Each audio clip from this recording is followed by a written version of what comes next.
दुनिया छिपी है, एक ऐसी रहस्यमयी दुनिया जिसके बारे में हम इंसानों को लिटरली कुछ नहीं पता।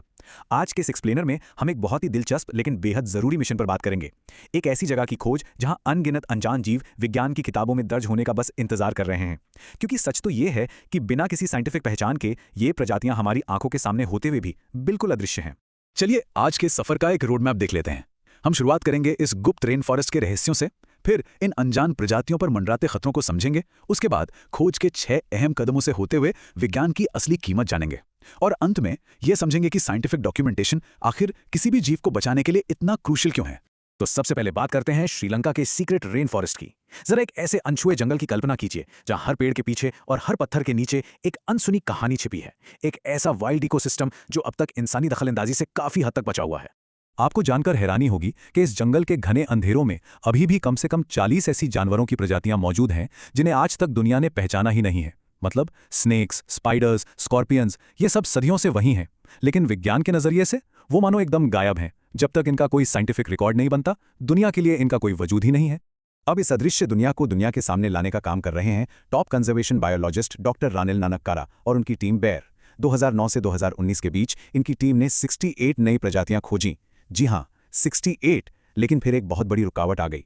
कोविड के बाद रिसर्च के लिए मिलने वाली फंडिंग लगभग पूरी तरह से रुक गई, काम वहीं ठहर गया और इन प्रजातियों का विज्ञान से जुड़ने का इंतजार और भी लंबा हो गया। और ये कोई आम जानवर नहीं है, हम बात कर रहे हैं कीड़े खाने वाले पिचर प्लांट्स की, बिल्कुल बिना जहर वाले एक खास पाइप स्नेक की, और हाँ, दुनिया के सबसे जहरीले सांपों में से एक क्रेट की भी। जरा सोचिए, अगर ये क्रेट काट लेना तो 1 घंटे के अंदर मेडिकल हेल्प चाहिए, वरना इंसान की जान जा सकती है। ये सब इसी रेन फॉरेस्ट के अद्भुत संतुलन का हिस्सा है। लेकिन यह संतुलन बहुत ही नाजुक है। अब आते हैं दूसरे हिस्से पर, इन अज्ञात जीवों पर मंडराते खतरे। इससे पहले कि ये जीव किसी साइंस जर्नल के पन्नों तक पहुंचे, इनके विलुप्त होने का एक बहुत बड़ा, बहुत सीरियस खतरा पैदा हो गया है। इन बेजुबान जीवों के सबसे बड़े दुश्मन हैं बड़े पैमाने पर जंगलों की कटाई, विकास के नाम पर अतिक्रमण और सबसे डरावना इल्लीगल वाइल्ड लाइफ पेट ट्रेड। इंसानों द्वारा पैदा किए गए ये खतरे इतने बड़े हैं कि हो सकता है ये जानवर बिना कोई साइंटिफिक नाम पाए ही हमेशा हमेशा के लिए धरती से गायब हो जाएं। 2019 का एक वाकया आपको बताता हूं। जब रिसर्चर्स जंगल में गए तो उन्होंने देखा कि शिकारियों ने विदेशी पेट ट्रेड के लिए टेरेंचुला मकड़ियों के बिलों को बुरी तरह खोद डाला था। लिटरली उनके घर उजाड़ दिए गए, कुछ पैसों के लिए। बस इसी वजह से इस रेन फॉरेस्ट की असली लोकेशन को दुनिया से बिल्कुल सीक्रेट रखा जाता है, ताकि शिकारी वहां पहुंच ही ना सकें। अब आपके मन में शायद ये सवाल आए कि किसी नई प्रजाति को रजिस्टर करने का असली प्रोसेस क्या होता है। चलिए इस वैज्ञानिक प्रक्रिया यानी टैक्सोनॉमी को डीकोड करते हैं और खोज के इन 6 कदमों को समझते हैं।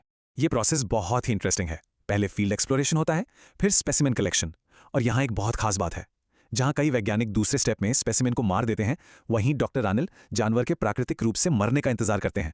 इसके बाद उसके शरीर की जांच होती है, पुराने डेटा से तुलना, डीएनए टेस्टिंग, और फाइनली होता है पब्लिकेशन। अब यहाँ एक बहुत बड़ा कैच है। जब कोई जीव जिंदा होता है तो उसके रंग एकदम वाइब्रेंट और नेचुरल होते हैं, राइट? लेकिन जब उसे प्रिजर्व करने के लिए अल्कोहल में डाला जाता है तो उसका सारा रंग फीका पड़कर लाल सा हो जाता है। इसीलिए जंगल में ही एकदम high quality live field photography करना सबसे ज्यादा क्रूशियल होता है। ये सारी साइंटिफिक बातें सुनने में बहुत आकर्षक करती हैं, लेकिन इनकी एक बहुत बड़ी कीमत चुकानी पड़ती है। चलिए साइंस की इस वित्तीय सच्चाई पर बात करते हैं।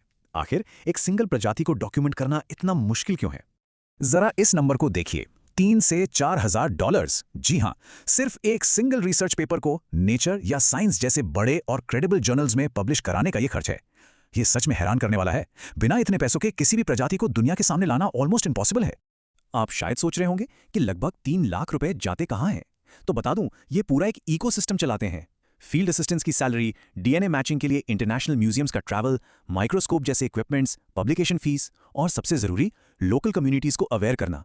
इस पूरे सिस्टम को चलाने के लिए पैसों की सख्त जरूरत होती है। इतनी मेहनत और इतने पैसों के खर्च के बाद हम अपने सबसे अहम सवाल पर आते हैं। आखिर ये कागजी कार्रवाई और साइंटिफिक डॉक्यूमेंटेशन किसी भी जंगल को बचाने के लिए इतना जरूरी क्यों है? कोई भी पूछ सकता है कि यार, एक मकड़ी को सिर्फ नाम देने के लिए इतने $1,000 क्यों फूकने? क्या उस पैसे से जंगल के चारों तरफ फेंसिंग लगाना या वैसे ही कंजर्वेशन करना ज्यादा बेटर नहीं होगा? एक्चुअली सारा गेम यहीं बदलता है। एक अनडॉक्यूमेंटेड जंगल एनजीओ और सरकार की नजरों में होता ही नहीं है, वो शिकारियों के लिए एक खुला मैदान है। लेकिन जैसे ही नई प्रजातियां पब्लिश होती हैं, वहां ग्लोबल रिसर्च टूरिज्म बढ़ता है और सरकार पर उसे नेशनल पार्क घोषित करने का दबाव आता है। मतलब वो एक प्रकाशित साइंटिफिक नाम उस जंगल की रक्षा की पहली और सबसे मजबूत ढाल बन जाता है। वैसे विज्ञान की दुनिया का एक बड़ा ही मजेदार नियम है। साइंटिस्ट कभी भी नई प्रजाति का नाम अपने नाम पर नहीं रख सकते।